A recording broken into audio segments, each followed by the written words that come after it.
अब हम देखेंगे प्रकाश के परावर्तन का नियम। देखिए प्रकाश के परावर्तन का सबसे पहला नियम क्या कहता है, सबसे फर्स्ट नियम कहता है कि आपतन कोण और परावर्तन कोण का जो भी वैल्यू होता है वह इक्वल होता है।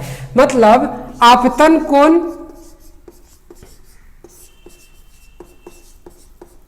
तथा परावर्तन कोण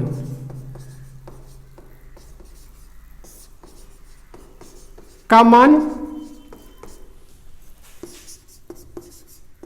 बराबर होता है, बराबर होता है। देखेंगे दोस्तों कि आपतन कोण और परावर्तन कोण आपने देखा कि आपतन कोण परावर्तन कोण क्या होता है। जैसे मान लीजिए एक परावर्तक पृष्ठ है, इस परावर्तक पृष्ठ पे क्या है, इसको हम बोलते हैं आपतित किरण और बीच में क्या होता है, एक अभिलंब।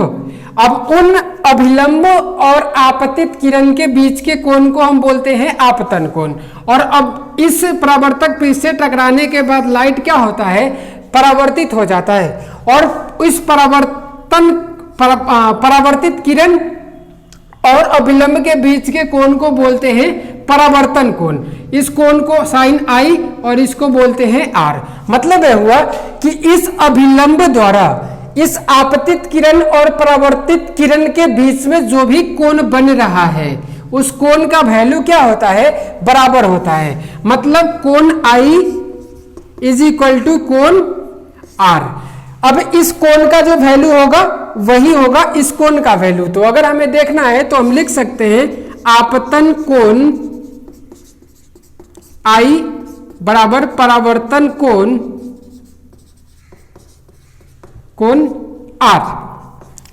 नेक्स्ट रूल क्या कहता है, तो नेक्स्ट रूल कहता है कि आपतित किरण परावर्तित किरण, आपतित किरण परावर्तित किरण और उन आपतित किरण द्वारा डाला गया अभिलंब तीनों क्या होता है, एक ही तल में होता है। अगर यहां से देखेंगे तो तीनों क्या है, एक ही तल में है। इसलिए बोला गया कि आपतित किरण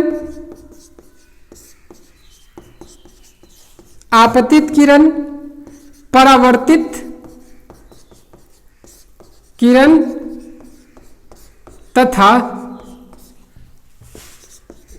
आपतन बिंदु पर डाला गया अभिलंब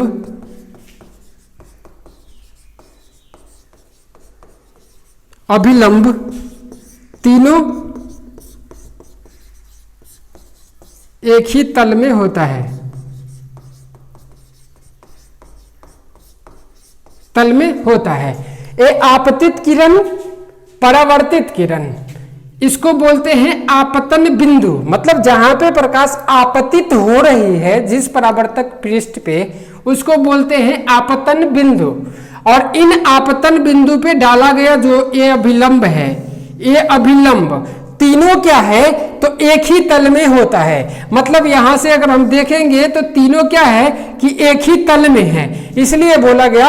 और जो भी परावर्तन का दो रूल है उस रूल का फर्स्ट आपतन कोण तथा परावर्तन कोण का बराबर होता है, तो कोण आई बराबर कोण आर समझ गए। आपतित किरण परावर्तित किरण तथा आपतन बिंदु पे डाला गया अभिलंब तीनों एक ही तल में होता है, तो एक ही तल में भी समझ गए।